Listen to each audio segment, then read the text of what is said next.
Bienvenue à ce rendez-vous hebdomadaire du pouvoir d'achat et qui vous aide à mieux gérer votre argent et augmenter votre pouvoir d'achat.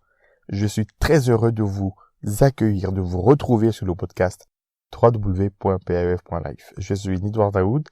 Cela fait 2 ans que je prends plaisir à partager avec vous les solutions qui impactent vos finances perso. Je suis à vos côtés pour partager des notes d'espoir, vous encourager, vous épauler pour faire face à l'augmentation des prix, à l'inflation, pour faire face à l'inflation. On ne doit pas que subir, il existe aussi des solutions à la vie chère. Ces solutions sont dans votre quotidien et on va les passer en revue ensemble. Comment votre routine quotidienne influence votre budget? Comment cela affecte vos finances? Quand Engie annonce une hausse de 12% de ses tarifs, chérie, j'ai envie de dire, éteins les radiateurs. Quand le prix du carburant augmente, chérie, en descente, éteins le moteur. Quand le caddie augmente de 20%, j'ai soudainement envie de faire du régime. Ces micro-réactions me choquent et me font aussi réagir pour sortir de ma zone de confort. Comment tes petites habitudes du quotidien tirent vers le bas tes poches? Alors, comment la routine, plan, nuit à ton pouvoir d'achat? Les réponses à ces questions sont simples. Tu as 3 mauvaises habitudes quotidiennes qui plombent tes finances.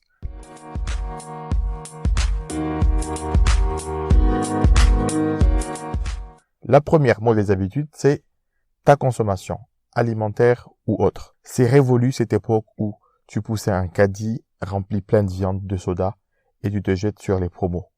Tu dois faire attention à manger local, à manger des produits de saison, à réduire les quantités, à manger sainement et surtout à planifier ton alimentation de façon à respecter les règles diététiques.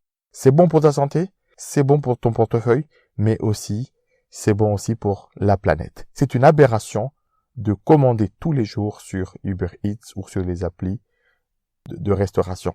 Donc, il existe aujourd'hui des applis anti-gaspi comme Too Good To Go ou Hop Hop Food sont là pour te proposer de bons plans. Donc, de temps en temps, tu peux te faire plaisir.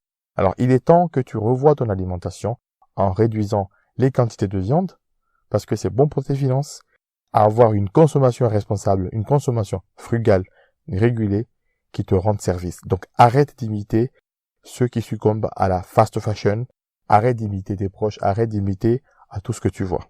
La deuxième mauvaise habitude que tu dois et que ça doit absolument faire changer, c'est la gestion du changement. Alors, j'ai déjà entendu cette phrase, j'ai toujours fait comme ça. Ce sont les imbéciles qui changent pas d'habitude. Est-ce qu'on doit continuer à faire des kilomètres en voiture pour des courses? Est-ce qu'on doit prendre la voiture pour acheter une baguette? Donc, quand il y a eu le confinement dur, je parle du premier confinement, n'avons-nous pas changé nos habitudes? Par exemple, télétravailler, réapprendre à cuisiner à la maison, réduire nos distances pour faire nos courses. On a commencé à vendre des objets sur Vinted. Est-ce qu'on va pas s'arrêter à certaines dépenses et à se restreindre à l'essentiel? Est-ce qu'on est resté dans nos habitudes, dans nos acquis? Alors, la grande leçon de cette crise est de nous pousser à bousculer nos habitudes de consommation, de transport, nos habitudes de mobilité pour coller à l'ère du temps, pour adapter justement notre budget. Donc, alors, si on ne s'adapte pas, on disparaît. Alors, il faut pas paniquer. Et ne l'oublie pas, on est là ensemble pour trouver des solutions. La troisième erreur, alors, c'est de bien choisir tes investissements. Alors, quand j'entends des gens dire fièrement, je planifie rien, je prévois rien, j'ai envie de dire, bravo, homme du Néandertal, tu vis avec les éléments de la nature et tu attends peut-être l'impact du météorite pour disparaître. Vivre, c'est prévoir des lendemains et donc choisir les projets importants de demain comme investir. Alors, sur quoi tu investis?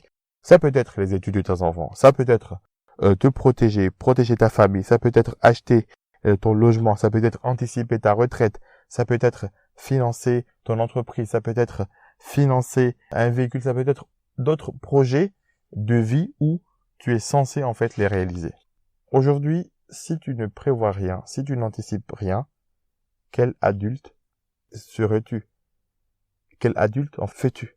Donc, si tu es adepte de ces 3 mauvaises habitudes du quotidien, arrête tout. Si tu es adepte d'une ou de deux de ces mauvaises habitudes, il est temps de retrouver la raison et améliorer ton pouvoir d'achat. Alors, la hausse des prix serait un moyen pour toi d'adapter ta consommation et revoir ton budget. Un changement d'habitude, en fait, comme le confinement, serait l'opportunité de revoir tes priorités.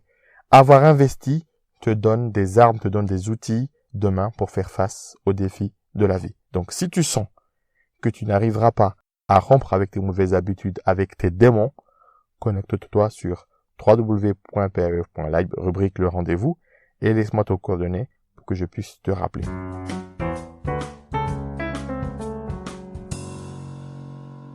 Ça me fait plaisir de t'aider et de donner d'autres épisodes, d'autres solutions du podcast, et j'ai envie de te proposer d'écouter en mode binge les 10 conseils anti-crise de ce podcast. Ne garde pas seul ces solutions-là, parle-en à ton entourage et invite-les à s'abonner sur Apple Podcast, sur Spotify, sur la chaîne YouTube pour avoir d'autres solutions, d'autres conseils anti-crise. Si tu as aimé, n'hésite pas à mettre 5 étoiles et je te dis à très bientôt pour d'autres épisodes.